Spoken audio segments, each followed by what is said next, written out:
चलिए शुरू करते हैं। आज कक्षा 9वीं विज्ञान का अध्याय नंबर 1 हमारे आसपास के पदार्थ का दूसरा लेक्चर।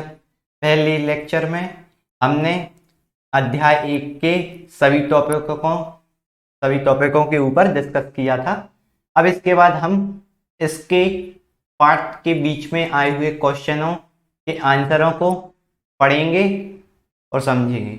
तो आइए शुरू करते हैं।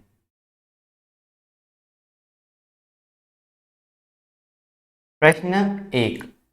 प्रश्न जो आपकी एनसीईआरटी बुक है उसमें चौथे नंबर के पृष्ठ पर यानी चौथे नंबर के पेज पर जो क्वेश्चन आंसर दिए हैं सबसे पहले हम उन्हें करेंगे। तो सबसे पहला क्वेश्चन है प्रश्न 1, निम्नलिखित में से कौन से पदार्थ हैं, माने कौन कौन से इनमें से ये दिए गए हैं, इनमें से कौन कौन से पदार्थ हैं। तो आइए देखते हैं। देखो सबसे पहली आई है कुर्सी।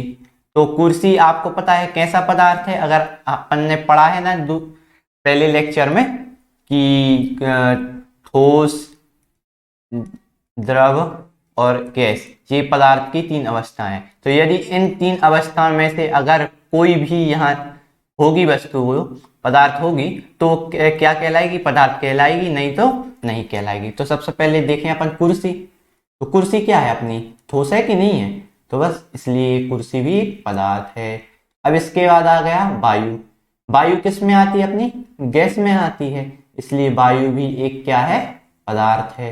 इसके बाद आ गया स्नेह। स्नेह कोई ये फीलिंग है, इसमें है ना कोई पदार्थ नहीं दिख रहा, ना ये ठोस है, ना द्रव है, ना गैस है, इसलिए ये पदार्थ नहीं है, ये पदार्थ नहीं है।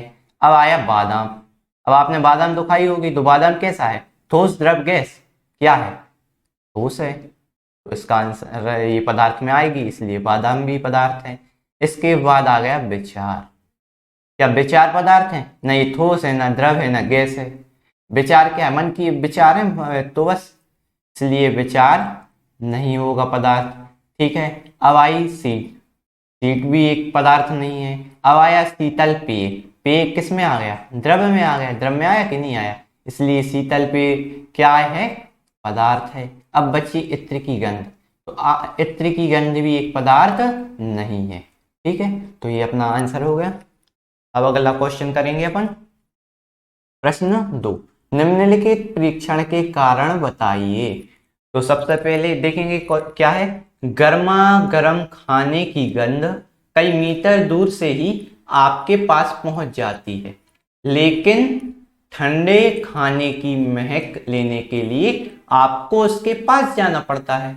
तो एक कारण बताइए कि गर्मा गर्म जो खाना होता है, जैसे अपना गर्मा गर्म मम्मी ने खाना बनाया, मान लो खाना बना अपना, अब इसके बाद इसमें से निकल रही है बास, मैंने अपन खुशबू निकल रही है, गंध निकल रही है, तो वो अपने नाक में गर्मा गर्म खाने, और अपन मान लो यहाँ बैठे हैं, ठीक है ऐसा बना दे, अपन बैठे हैं यहाँ, तो अपने यहाँ से खुशबू आ रही है, गंध आ रही है, अपने आएगी तो अपन इसको खाने जाएंगे। लेकिन क्या हुआ, अगर एक खाना मान लो गर्म नहीं है, नहीं निकल रही है अपनी, है ना, क्या गंध नहीं आ रही खाने की, माने ठंडा खाना है, तो इसके लिए अपन को यहाँ से उठ के यहाँ जाना पड़ेगा, किस चीज के लिए, गंध लेने के लिए।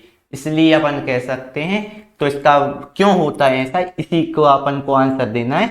तो सबसे पहले उत्तर देखेंगे, पदार्थ के कण निरंतर गतिशील होते हैं। ये अपन ने अभिलाक्षणिक गुण थे ना, अभिलाक्षणिक गुण पढ़े थे पहले लेक्चर में, उसी की बात हुई है। अगर आपने पहला लेक्चर नहीं देखा है तो एक बार उसको देख के आइए, क्योंकि वो पूरी इंट्रोडक्शन और सभी टॉपिक पर डिस्कस किया है अपन ने।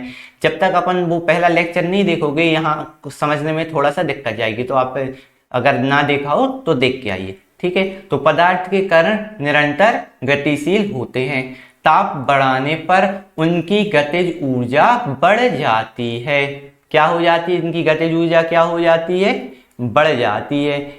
इसलिए गर्मा गर्म खाने की गंध अधिक गतिज ऊर्जा होने के कारण दूर तक हमारे पास आ जाती है। क्या हो जाती है, आ जाती है। मतलब क्या है कि जो जैसे मान लो ये अपन ने गर्मा गर्म खाने की बात की थी ना, कि ये गर्मा गर्म खाना है, मान लो ये गर्मा गर्म खाना है अपना, तो इसकी गंध निकल रही है क्योंकि गर्म है, यानी देखो जो खाना बना है वो कण है, और जो वाष्प निकल रही है उसमें ये कण है, कण से क्या आ रहा है, गंध आ रही है। अभी ये अपने नाक तक पहुंच रही है, यदि नाक तक पहुंचेगी अपने तो अपन को खुशबू आ जाएगी।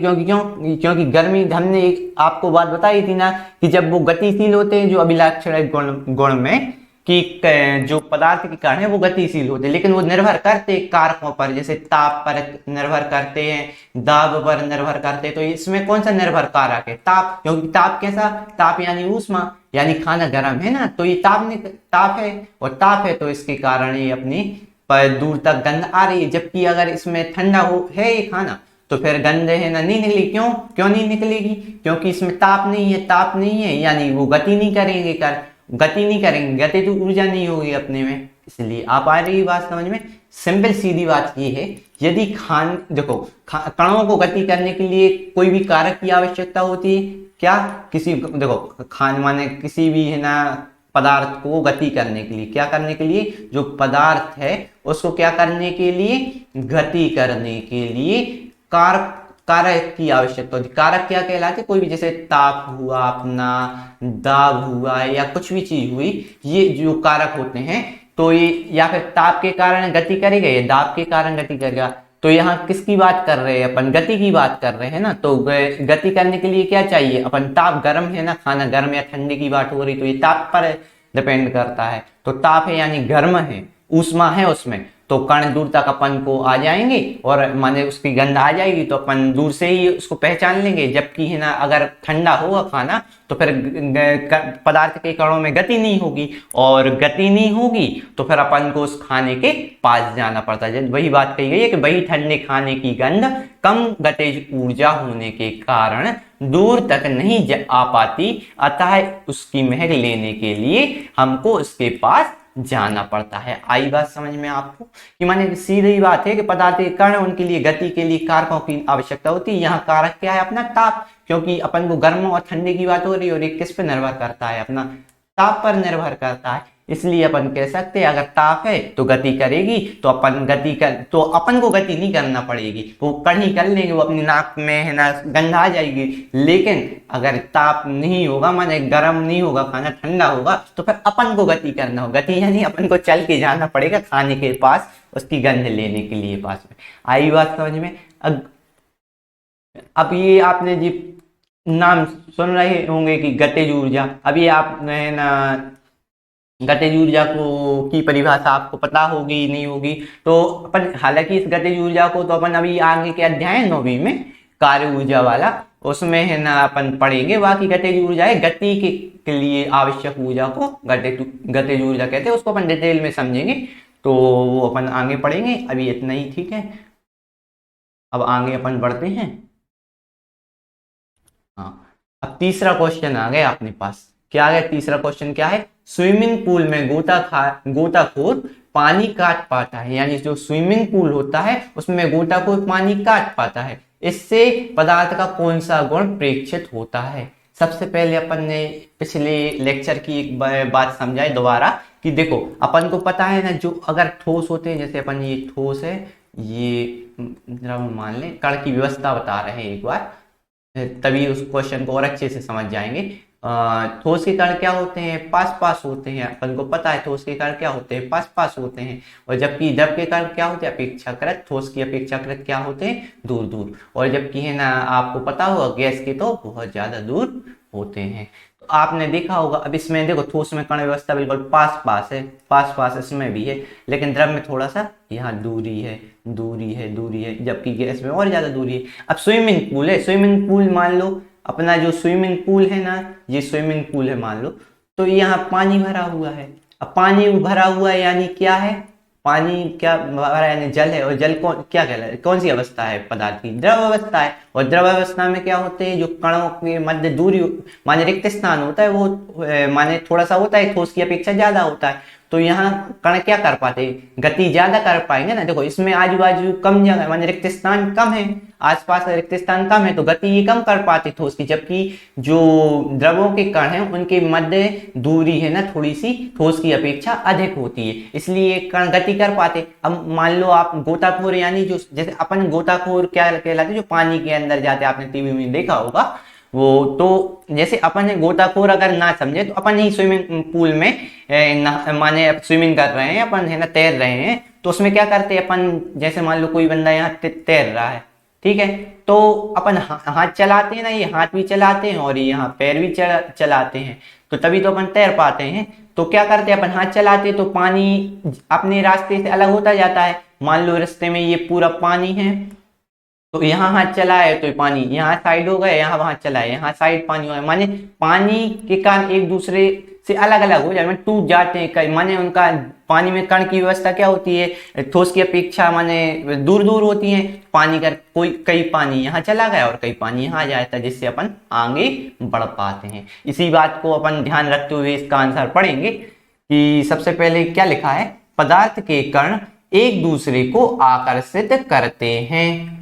पदार्थ के एक दूसरे को आकर्षित करते हैं, यानी ये पदार्थ कर एक दूसरे बंधे रहते हैं। अपन ने अभी लाक्षणिक गुण पढ़ा है ना पहले लेक्चर में, वही मैं बोल रहा हूँ कि अगर है ना आपने पहला लेक्चर नहीं देखा है तो थोड़ा सा दिक्कत जाएगी आपको समझने में, तो थोड़ा सा आप देख लीजिए अगर आपने नहीं देखा, और यदि आपको याद भी नहीं आ रहा तो एक बार फिर दोबारा देख लीजिए, कोई दिक्कत नहीं है, ठीक है। अब अपन आगे बढ़ते हैं। ये लिखा है कि पदार्थ के कण एक दूसरे को आकर्षित करते हैं और इस आकर्षण बल का सामर्थ्य प्रत्येक पदार्थ में, माने इस आकर्षण बल का सामर्थ्य प्रत्येक पदार्थ में अलग अलग होता है। क्या होता है, अलग अलग होता है। अब जैसे बताए ना, देखो जी पास पास, यानी आकर्षण बल ठोस में क्या है, अधिक है, ठोस में क्या है, अधिक है, जबकि जो द्रव में कम है, किसकी अपेक्षा, ठोस की अपेक्षा क्या है, कम है। जबकि जो गैस है अपनी, गैस में आकर्षण बहुत कम है, बहुत कम है, कितना है, बहुत कम। क्यों है बहुत कम, क्योंकि देखो यहाँ दूरी, कणों के मध्य दूरी बहुत ज्यादा है, तो आकर्षण कैसे होगा, पास पास है तो आकर्षण ज्यादा है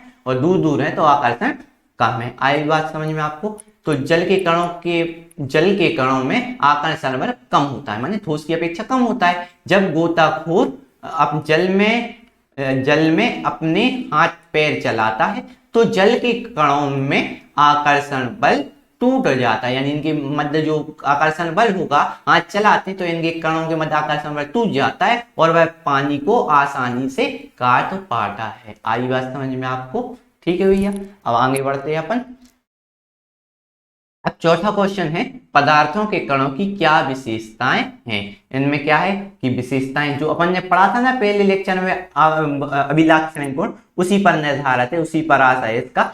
तो अपन करते हैं। सबसे पहला है, कणों के बीच रिक्त स्थान होता है। हमने बताया ना ये कण बनाए थे ऐसे ऐसे, मान लो ये कण है, किसी पदार्थ के कण है, तो इनके बीच में रिक्त स्थान होता है। अब किस ठोस में ज्यादा होता है, अभी अपन ने देखा ठोस में ज्यादा होता है, सॉरी ठोस में कम होता है। रिक्त स्थान ठोस में क्या होता है, कम होता है। द्रव्य में उससे ज्यादा होता है, किसमें, द्रव्य में उससे ज्यादा होता है, और सबसे ज्यादा किसमें होता है, गैस में, ठीक है। अब इसके बाद दूसरा पॉइंट है, कण निरंतर गतिशील होते हैं, माने कण क्या होते हैं, पदार्थ के निरंतर गतिशील होते हैं, ठीक है।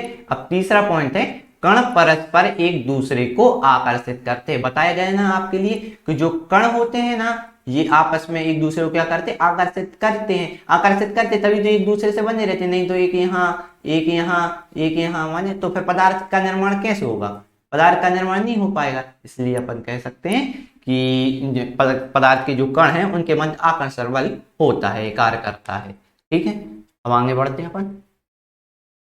अब आ गया है, अब अपन पढ़ेंगे जो एनसीईआरटी अपनी बुक है ना, उसमें पेज नंबर 6 यानी पृष्ठ संख्या 6 में, क्या पेज नंबर 6, ये पृष्ठ संख्या 6 है, यहाँ प्रश्न लिखा था पृष्ठ संख्या 6 है, ठीक है। तो प्रश्न 1 है, किसी तत्व के द्रव्यमान प्रति इकाई आयतन को घनत्व कहते हैं। घनत्व की परिभाषा दी है क्वेश्चन ही में कि घनत्व क्या कहलाता है, किसी तत्व के द्रव्यमान प्रति इकाई आयतन को घनत्व कहते हैं। तो और घनत्व का ये जो सूत्र होता है वो घनत्व बराबर द्रव्यमान बटे आयतन, ठीक है। तो बढ़ते हुए घनत्व के क्रम में निम्नलिखित को व्यवस्थित करें। ये कुछ उदाहरण दिए गए, इनको व्यवस्थित करना किसके आधार पर, बढ़ते हुए घनत्व के। बढ़ता क्रम पता है ना, तो पहले सबसे छोटा, फिर उससे बड़ा, फिर उससे बड़ा, फिर उस सबसे बड़ा, ठीक है। तो इस प्रकार से अपन जमाएंगे। तो सबसे कम घनत्व होता है किसका, चिमनी के धुआं का। उससे ज्यादा किसका होता है? वायु का। वायु से ज्यादा किसका होता है? रुई का। रुई से ज्यादा किसका? जल का। जल से ज्यादा किसका? चौक का। चौक से ज्यादा किसका? शहद का। और सबसे ज्यादा किसका? लोहे का। आई बात समझ में आपको? ठीक है। अब इसके बाद दूसरा क्वेश्चन क्या है? दूसरे का ए नंबर का है, पदार्थ की विभिन्न अवस्थाओं के गुणों में होने वाले अंतर को सारणीबद्ध कीजिए। ये पार्ट नंबर 1 जो अपना पुराना लेक्चर है ना, उसमें अपन ने बताए थे पहले उनके ठोस अवस्था माने अवस्था में परिवर्तन, अवस्थाएं बताई थी पदार्थ की अवस्थाएं कि ये ठोस होता है, फिर है ना द्रव होता है, फिर उसके बाद गैस होता है। तो उसमें हमने चित्र भी बताए थे कणों की व्यवस्था के आधार पर ऐसे चित्र बने थे। और उसके बाद नीचे अपन ने बताया था कि इसका आकार निश्चित होता है, आयतन निश्चित होता है, ये कठोर होता है, इसकी विमाएं निश्चित होती हैं और यह असंपीड होता है। इसी आधार पर अपन ने द्रव का किया था, इसी आधार पर गैस का किया था। तो आप पुराने लेक्चर, पिछले लेक्चर से आप देख सकते हैं, इसका आंसर सेम टू सेम वैसे ही लिख सकते हैं या फिर आपने पढ़ा होगा तो आप पे बन जाएगा। ठीक है, अब आगे बढ़ते हैं अपन। अब आ गया है दूसरे का बी वाला। दूसरे का बी वाला करेंगे। इनमें क्या करना है? टिप्पणी लिखना है। क्या? टिप्पणी कीजिए, मैंने टिप्पणी लिखना है इसमें। तो अपन सबसे पहले किस किस की टिप्पणी लिखना है? एक तो दृढ़ता की, एक संपीड्यता की, एक तरलता की, एक बर्तन में गैस भरना, आकार, गतिज ऊर्जा एवं घनत्व की। तो सबसे पहले अपन क्या करेंगे? दृढ़ता की करेंगे, टिप्पणी लिखेंगे दृढ़ता। तो सबसे पहले अपन दृढ़ता की करें तो बाह्य बल लगाने पर पदार्थों का अपना आकार ना बदलने की प्रवृत्ति दृढ़ता कहलाती है। क्या कहलाती है? बाह्य बल लगाने पर, माने किसी भी कोई भी वस्तु है, सपोज करो कोई भी मान लो ये वस्तु है, इस पे बाह्य बल लगाने पर, बाह्य बल लगाने पर इसके आकार ना बदलेगी। मान लो ये अपना बांट है, मान लो ये बांट है, अब इस पे अपन बल लगा रहे और ये बांट गोल है, तो ये अगर गोल ही रहे, आकार में परिवर्तन ना हो, तो ये क्या कहलाती है? किस गुण को दर्शाती है? दृढ़ता को दर्शाती पदार्थ में। तो आपको पता होगा कि देखो दृढ़ता सीधा संपर्क संबंधित है किससे है?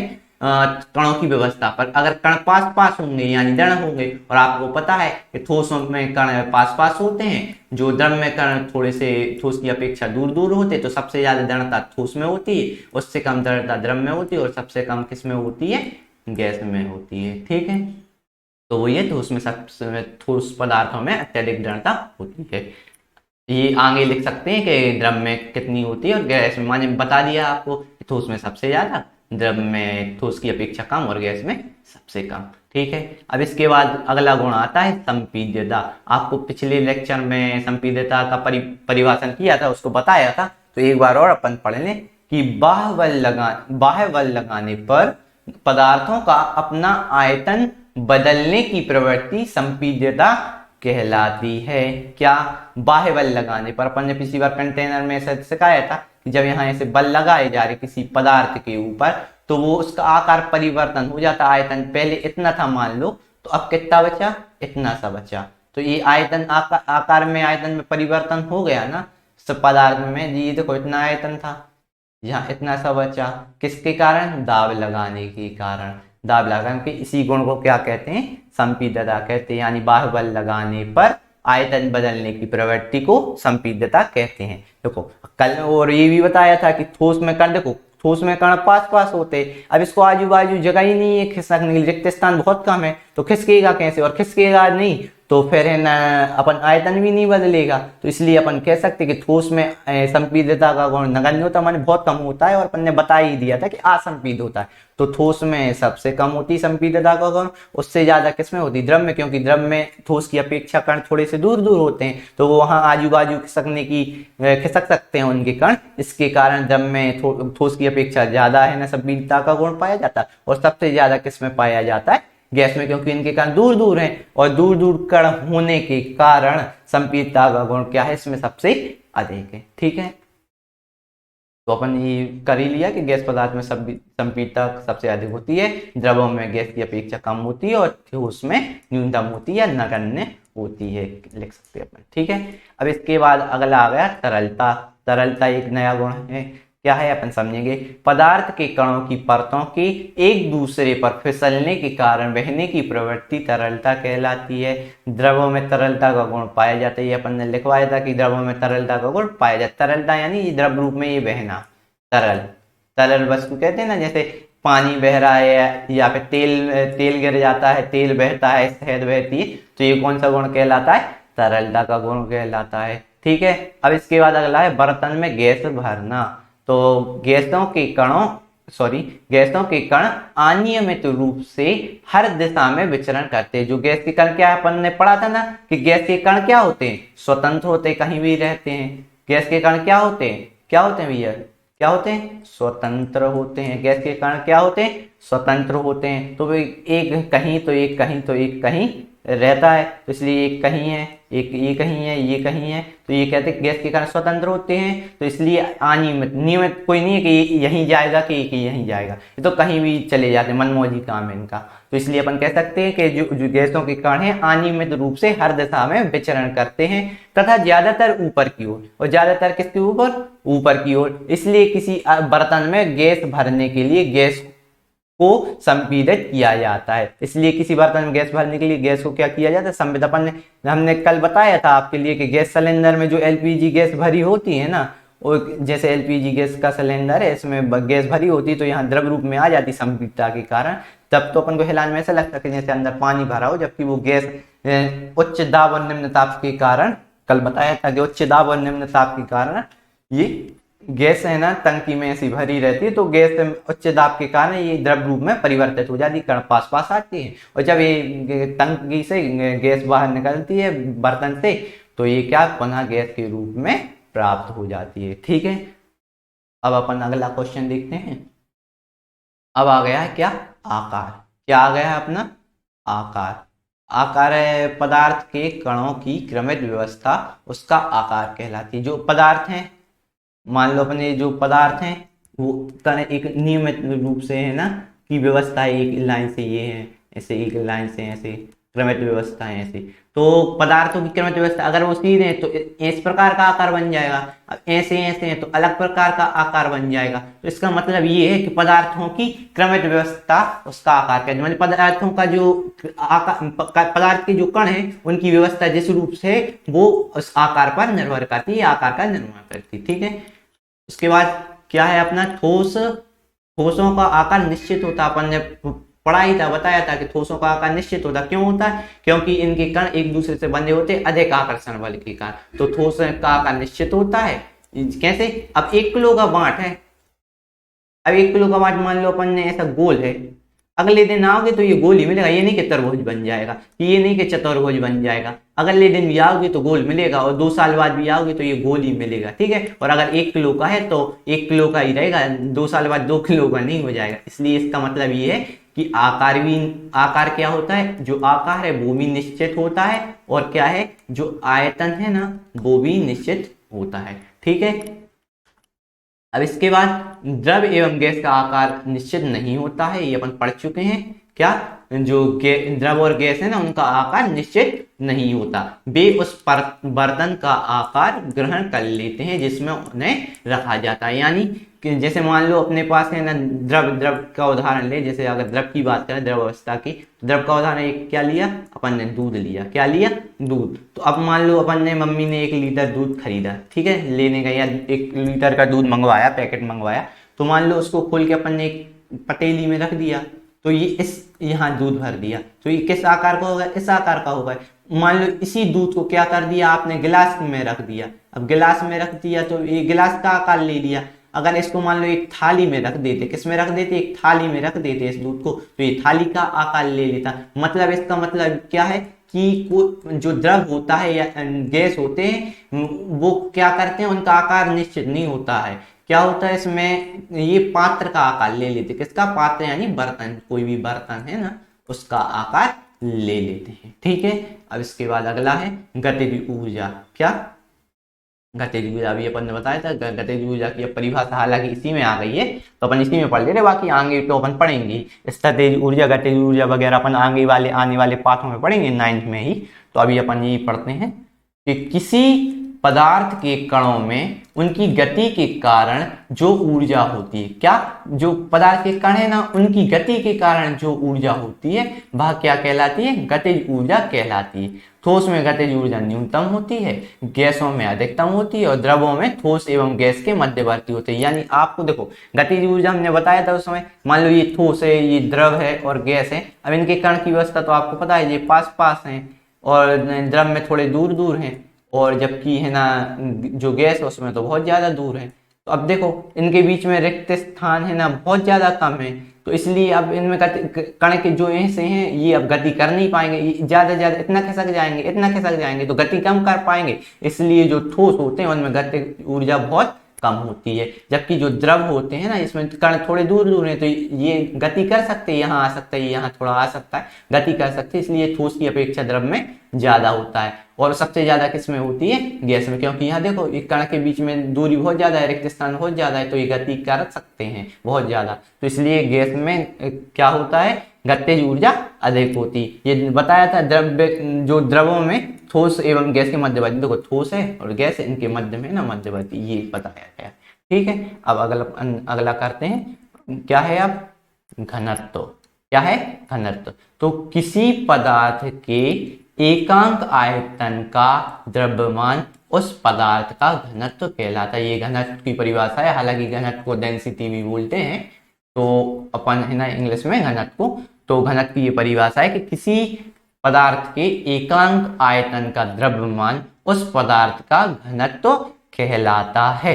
ठीक है, कुछ अपवादों को छोड़कर प्रायः ठोसों का घनत्व अधिक होता है, गैसों का कम होता है और द्रवों का ठोस एवं गैस के मध्यवर्ती होता है, यानी मध्य में होता है। यानी ठोस में घनत्व क्या है, ठोस में घनत्व ज्यादा है क्योंकि वो बहुत कठोर होते हैं, सबसे ज्यादा ठोस में, बीच में है द्रव और सबसे कम किसमें, गैस में। आई बात समझ में, ये क्या है घनत्व के लिए। ठीक है, तो ये वाला घनत्व का था। अब इसके बाद अगला अपन है ना करते हैं, अब आ गया है क्या है तीसरा क्वेश्चन, तीसरे का ए, कारण बताइए गैस पूरी तरह उस बर्तन को भर देती है, क्या जो कारण बताइए गैस पूरी तरह उस बर्तन को भर देती है जिसमें इसे रखते हैं। यानी कोई भी बर्तन में अगर अपन गैस रखें ना, मान लो अपन कोई भी बर्तन ले लें, ये बर्तन ले लिया अपन ने, तो इसमें है ना अगर अपन कोई भी गैस डालें, यहाँ से गैस भरें तो वो अपने आप पूरे में फैल जाती है और पूरे जो बर्तन है उसमें भर जाती है पूरी गैस। ठीक है, तो ये इसकी क्या है कि गैस के कणों की हर संभव दिशा में अनियमित तथा तीव्र गति के कारण गैस पूरी तरह उस बर्तन को भर देती है जिसमें इसे रखते हैं। यानी मान जो बर्तन है, अब आपको पता है कि जो गैस है उनके कण क्या होते हैं, स्वतंत्र अवस्था में होते हैं, अनियमित रूप से किसी भी दिशा में गति करते रहते तो वो पूरे में फैल जाते हैं और पूरे बर्तन को क्या कर देते हैं, भर देते हैं। आई बात समझ में आपको। अब इसके बाद अगला क्वेश्चन अपन देंगे तीसरे का, बी वाला, कारण बताइए। ये वाला करें, कारण बताइए गैस बर्तन की दीवारों पर दबाव डालती। अब अपन ये तो पढ़ लिया कि गैस में ये भर देते हैं, लेकिन अब अपन ने अगर मान लो ये गैस भरी इसमें पूरे में, तो ये क्या करते, जो गैस के कण है ना वो इसकी जो परत है ना बर्तन की, उस पर क्या डालते हैं, दबाव डालते हैं कि भैया ये स्वतंत्र होते हैं, इनको स्वतंत्र होना चाहते हैं और इनको बंद कमरे में पैक कर दिया तो वो बाहर जाने की कोशिश करेंगे ना, इसलिए ये बाहर जाने के लिए रास्ता ढूंढते, इसलिए बर्तन पे दाब लगाते हैं, हिम्मत दिखाते हैं कि इनसे बाहर निकल जाए, लेकिन निकल नहीं पाते हालांकि। लेकिन अगर इतनी, जैसे अपन ने एक इसका उदाहरण ले, मान लो अपने पास एक बलून है, क्या है अपने पास एक बलून है, उसमें अपन हवा भर रहे हैं, यानी गैस भर रहे हैं, गैस हवा भी एक गैस है तो इसमें भर रहे हैं, तो एक समय तक तो वो फूलता रहेगा फूलता रहेगा फूलता रहेगा। अब वो फूल गया, उसके अंदर पूरी गैस भर गई, हवा भर गई पूरी। अब इसके जो कण हैं हवा के वो क्या करेंगे, जो गुब्बारे की परत है ना, ये गुब्बारे की परत, इस पर क्या डालेंगे, क्या डालेंगे, दबाव डाल देंगे। अब लेकिन अब ये दबाव देखो, और यहाँ से आप है ना हवा भरते जा रहे, अब ये इतना अंदर गैस के कण उपस्थित हो गए कि उनने इतना ज्यादा दबाव लगाया कि ये फुग्गा क्या हो गया, फूट गया। यानी क्या हो गया, फुग्गा फूट गया। तो इसका मतलब ये है कि गैस की मात्रा कण अधिक हो गए, तो इसके कारण जो फुग्गा है वो फूट गया, माने जो गुब्बारा है अपना गुब्बारा वो क्या हो गया, फूट गया, तो बस इसलिए टूट गया। तो इसी को अपन कहें कि गैस अपने कणों की एवं अनियमित गति के कारण बर्तन की दीवारों से टकराती हैं, जिसके फलस्वरूप दीवारों पर प्रति एकांक क्षेत्रफल पर लगने वाले बल के कारण गैस बर्तन की दीवारों पर दबाव डालती हैं। यानी जो गैस के कण हैं वो है ना अपने जो बर्तन, जिस बर्तन में भी उस गैस को डाला गया है वो क्या करती है, उनके दीवारों पर माने उसकी दीवारों पर जो दीवार है इनके कण हैं जो इस पर दबाव डालती, ये दबाव डालती हैं और बल लगाती हैं। ठीक है, आइए आपको बात समझे, क्योंकि ये कण स्वतंत्र होते हैं और स्वतंत्र होना चाहते हैं और एक ही डिब्बे में अब उनको भर दिया तो उनको बाहर निकलना है, इसलिए वो क्या करती है, रास्ता खोजती है, तो इसलिए इसके कारण उनकी दीवारों पर क्या डलता है, दबाव डलता है। आया बात समझ में आपको। अब इसके बाद अपन ये वाला करें, प्रश्न 3 का ही सी वाला। कौन सा करें, प्रश्न 3 का सी वाला। कारण बताइए लकड़ी की मेज ठोस कहलाती है। क्यों, आपको पता है कि ठोस के कण आपस में पास पास होते हैं और लकड़ी के कण भी आपस में पास पास होते हैं, इसलिए लकड़ी जो होती है वो क्या होती है, ठोस होती है। लकड़ी, लड़की नहीं, लकड़ी। ठीक है, तो लड़की नहीं क्या है, यहाँ देखो लकड़ी लिखा है ना, तो लड़की सुनो। लकड़ी की मेज का, मजाक करे भैया, लकड़ी की मेज यानी तो कोई भी अपना स्टूल वगैरह कैसा है जो भी रखने का सामान, तो लकड़ी की मेज का आयतन एवं आकार निश्चित होता है। देखो मेज है, 4 साल बाद भी आओगे तो वो मेज का जो आकार होगा ना, मान लो ऐसी मेज है अपनी, अब इस प्रकार की मेज है तो इसी प्रकार की रहेगी, 4 साल बाद भी आओ, 4 साल बाद भी आओगे ना, 4 वर्ष बाद भी, तो इतनी ही रहेगी। और इसका वजन मान लो 50 किलो है ना, तो 50 साल 5 साल बाद भी आओ और 50 माने अपन अगर कोई कारण माने क्षतिग्रस्त नहीं होती तो ये 50 किलो की 50 किलो ही रहेगी। तो यानी आकार भी निश्चित होता है और आयतन भी निश्चित होता है। उसके कणों में तरलता एवं संपीडितता नगण्य होती है। आपको बताया था कि ठोस में क्या संपीडितता भी नगण्य होती है और तरलता का भी गुण नहीं पाया जाता, इसलिए लकड़ी की मेज ठोस कहलाती है। आई बात समझ में आपको बच्चों। अब अपन आगे बढ़ते हैं।